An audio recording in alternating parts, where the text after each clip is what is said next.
അസ്കറ ഇതെല്ലാം പറഞ്ഞിരുന്നു ഒരു ചെറിയ പെരും പറമ്പുമാണെന്ന്.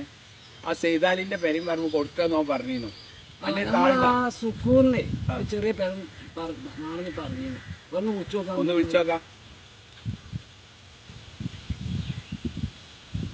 ഹലോ, സുക്കൂർ എവിടെ ഉണ്ട്? ഇവിടെ ചെറിയൊരു പെരും പറമ്പ് കിട്ടാണ്ട്.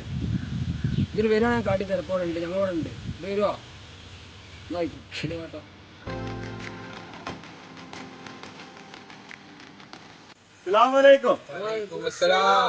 എന്തൊക്കെയുണ്ട്? സുഖാണ്. ഏതാ പെരും പറമ്പ് കൊടുക്കണ്ടായിരുന്നു? നമ്മളാ സെയ്താലിന്റെ പെരും പറമ്പ്. ചെയ്താലിന്റെ 5 സെന്റ് സ്ഥലം, ഒരു ചെറിയ പെരും, വയലുണ്ട്, നല്ല വെള്ളം. അപ്പൊ കൊടുക്കാനോട് പറഞ്ഞു. അപ്പൊ എന്നോട് അതിനോട് പറയാൻ, അപ്പൊ എന്നോട് മജീദ് ഇങ്ങനെ പറഞ്ഞു. അപ്പോൾ പോകും. 5 സെന്റാണ് താല്പര്യം, നമുക്കൊന്ന് പോയി നോക്കാം. 5 സെന്റ് സ്ഥലമുള്ളൂ. 5 സെന്റ് സ്ഥലം. കിണറുണ്ടോ? കിണറില്ല, കിണറുണ്ട്. നല്ല വെള്ളം. നല്ല വെള്ളമാണ്. നല്ല വെള്ളം അല്ലേ? അതിനൊക്കെ പണിയൊക്കെ കഴിഞ്ഞ് റോഡ് സൈഡിലാണ്. കിട്ടും. ഒന്ന് പോയി നോക്കാം. ആയിക്കോട്ടെ. വിലപ്പാകം എന്തേലും ചോദിച്ചിരുന്നോ? അതൊന്നും പറഞ്ഞ നമുക്ക് വാദമാണല്ലോ, മറ്റപോലെ നമുക്ക് ചോദിച്ചു നോക്കാം. പോയി നോക്കാം. ആയിക്കോട്ടെ ആയിക്കോട്ടെ.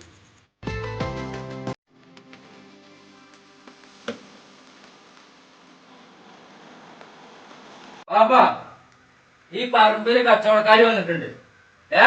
ഇത് കൊടുക്കണം, എനിക്ക് കുറച്ച് പൈസക്ക് ബുദ്ധിമുട്ടുണ്ട്, മനസ്സിലായോ? അതിന് നിങ്ങൾ വേറെ വർത്താനൊന്നും പറയണ്ട. പുറത്ത് കച്ചവടക്കാരുണ്ട്, അത് കണക്കുണാക്കാതെ ഇതാ നമ്മളാണ് കൊടുക്കുക. എനിക്ക് പൈസക്ക് ബുദ്ധിമുട്ടുണ്ട്. നിങ്ങൾ അതിന് വേറെ വർത്താനം പറഞ്ഞ അത് കൊടുക്കുക. പറമ്പും പേരയും കൊടുക്കണ കാര്യം പറയണ്ട. ഈ ഇത് വിറ്റുകാണ്ട് എന്റെ കാര്യങ്ങൾ നടക്കാൻ പോലില്ല. പിന്നെ എന്റെ ഭാര്യ വേറെ മക്കളുണ്ട്, എനിക്ക് ഓർക്ക് കൊടുക്കണ്ടേ? അനക്ക് വിറ്റ് കാണിച്ചു എനിക്ക് നടക്കൂല. ഇജ്ജ് വണ്ടി അടവ് എടുക്കണ വീട്ടണെങ്കിലേ പണിയെടുത്താണ് വീട്ടുക. പ്രശ്നമില്ല, വിൽക്കണ പ്രശ്നമില്ല. നിങ്ങളോട് തീരുമാനിച്ചാൽ മതി. എന്റെ ഭാര്യ ഞാനാ തീരുമാനിച്ചത്. എനിക്ക് പൈസ ഇല്ല, അത് നടക്കുന്ന കാര്യമില്ല. കച്ചവടക്കാട് വന്ന് നോക്കുമ്പോ ആരോ നിന്റെ മാല വെക്കാൻ എന്റെ സമ്മതം തീരുമാനിച്ചതാ. ഞാൻ എന്റെ ഭാര്യ ഞാനാ തീരുമാനിച്ചത്. പൈസ എനിക്ക് ഒരുപാട് കടന്ന് പണിയെടുത്ത് കൂട്ടണം. എന്റെ ഭാര്യയല്ലേ മറ്റേ മക്കളൊക്കെ എങ്ങനെ വലുത്ത് വിട്ടത്? നിന്റെ ഒരുപാട് പ്രശ്നങ്ങളുണ്ട്. വണ്ടി കുറച്ച് പൈസ ഞാൻ പോയിക്കോളാം. കച്ചവടേ, ഇത് നടന്നില്ലാന്നുണ്ടെങ്കിൽ ഞാൻ കാണിച്ചു തരാം. വെറുതെ ഞാൻ വിടൂല. എനിക്ക് പൈസക്ക് ആവശ്യമായിട്ടാണ് ഇതിന് ഞാൻ നിൽക്കുന്നത്. ഇത് നടന്നേ പറ്റുള്ളൂ, വേറെ വർത്താനില്ല. ഓക്കെ.